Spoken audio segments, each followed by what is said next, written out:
Aqui é o professor Alan Carvalho e nesse vídeo eu vou abordar a necessidade da estrutura de repetição. Lembra que nós vimos até então a estrutura sequencial e a estrutura condicional. Então agora teremos aí uma visão da terceira estrutura da programação estruturada, que é a estrutura de repetição. Por que é necessária essa terceira estrutura? Porque nem todos os problemas podem ser resolvidos apenas com as estruturas sequencial e condicional. Por exemplo, um programa que calcula e exibe a nota final de um aluno, mas precisa exibir a mensagem aprovado caso essa nota final seja no mínimo 6. Veja que para esse problema específico, você não precisa da estrutura de repetição. Eu calculo e exibo a nota final de um aluno, e aí eu uso uma estrutura condicional para decidir se a mensagem aprovado aparecerá ou não.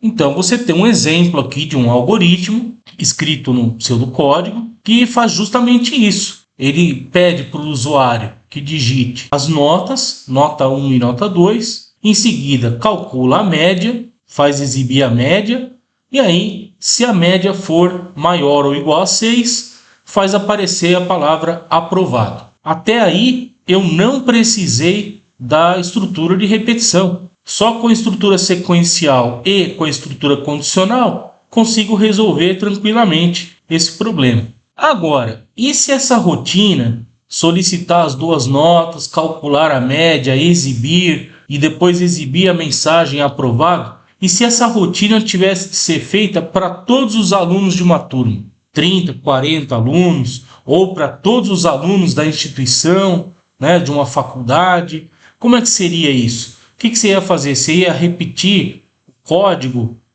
10, 15, 20 vezes, 30 vezes, 40, 50, 100, 1000, 2000?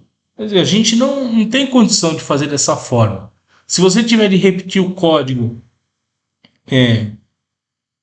2, 3, 4, 5, 10, 15, 20 vezes, é mais fácil você usar o Excel, por exemplo, para calcular a nota de tantos alunos assim, do que escrever um programa e repetir tanto código assim. Então aí vai aparecer a estrutura de repetição. A estrutura de repetição vai permitir que, como o próprio nome diz, nós façamos com que o programa repita a execução de uma determinada parte. Dependendo do texto que você for ler a respeito, do material que você for ler a respeito da estrutura de repetição, você também poderá encontrar esses nomes que eu escrevi aqui: laço, loop ou estrutura iterativa, que vem da palavra iteração. Iteração quer dizer repetição. Então, dessa forma, você vai conseguir criar uma determinada rotina, ou seja, um conjunto de instruções, e pedir ao programa programar para que essa rotina seja executada várias vezes. Existem várias formas de você implementar, ou seja, de você programar a estrutura de repetição. Então eu vou mostrar uma delas nesse momento, que é com a instrução para. Essa instrução geralmente é utilizada para repetição dentro de uma sequência. Claro que há outras possibilidades, vai depender bastante do que você precisa fazer, mas normalmente é utilizada quando você sabe qual é o número de vezes que aquela sequência vai ser executada, ou dentro de uma faixa de valores. Por exemplo, você quer que algo seja feito considerando valores entre 10 e 100. Então, ou você pode determinar um número de repetições, quero que algo seja feito 10 vezes, ou dentro de uma faixa de valores. E aqui nós temos uma forma genérica de escrever a instrução para. Então, agora eu vou detalhar cada um desses componentes. A instrução para exige que você tenha uma variável. Bom, mas por que eu preciso de uma variável? Pensa comigo. Vamos supor que você vai fazer alguma coisa 5 vezes. Como é que você sabe quantas vezes você já fez para fazer apenas 5 vezes? Você com certeza conta quantas vezes você já fez. Você guarda na cabeça ou você anota num papel quantas vezes você já fez para que você não faça mais vezes ou menos vezes do que o necessário.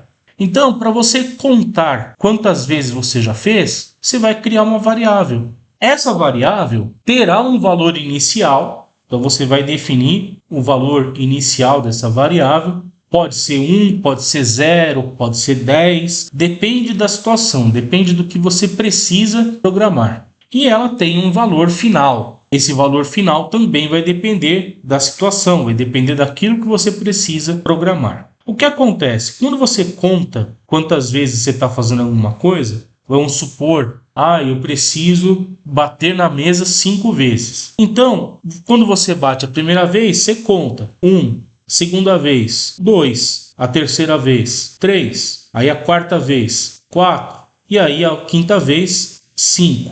Bom, como é que você está fazendo a contagem? 1 por 1. Então você começou do 1, depois o 2, depois o 3, depois o 4, depois o 5. Ótimo. Normalmente é o que nós fazemos. Você pode, na instrução para, ao invés de querer contar de 1 em 1, você pode querer contar de 2 em 2, de 3 em 3, de 10 em 10, de 20 em 20. Depende do tipo de contagem que você está fazendo. Então vamos supor, eu quero contar de 2 em 2. É para isso que nesse caso eu vou utilizar ali o passo e aí eu ponho um valor. Pode ser 2, 3, 4, 10, 20. Depende de quanto em quanto você quer que a contagem seja feita. Se você quer que a contagem seja de 1 em 1, você não precisa informar o passo. Porque quando não é informado, automaticamente é assumido o incremento. O que é o incremento? É o aumento de 1.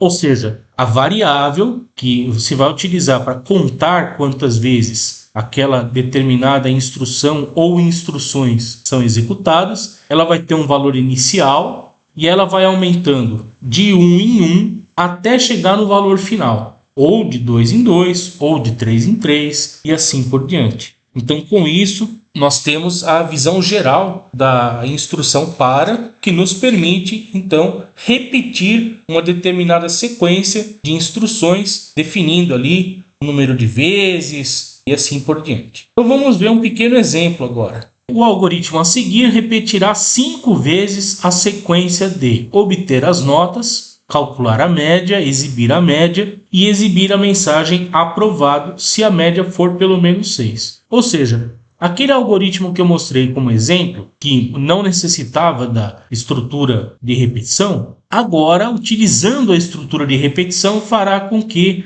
faça essa rotina para 5 alunos. Vai repetir 5 vezes. Então, pode ser a nota, a média para 5 alunos. Então, vamos ver passo a passo a criação desse algoritmo.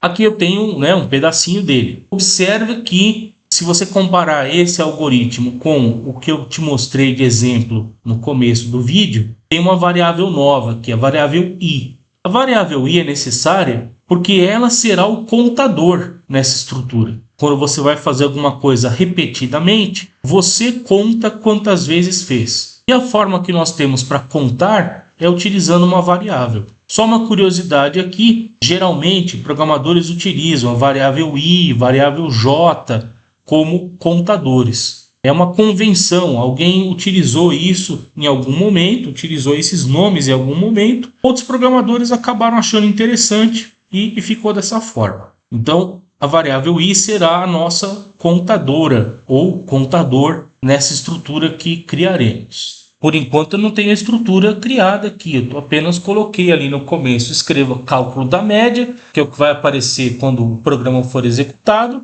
e no final vai aparecer escrito fim do programa. Agora vem a estrutura, para i de 1 até 5. Então o que vai acontecer? Na primeira vez, o i, a variável i, vai valer 1.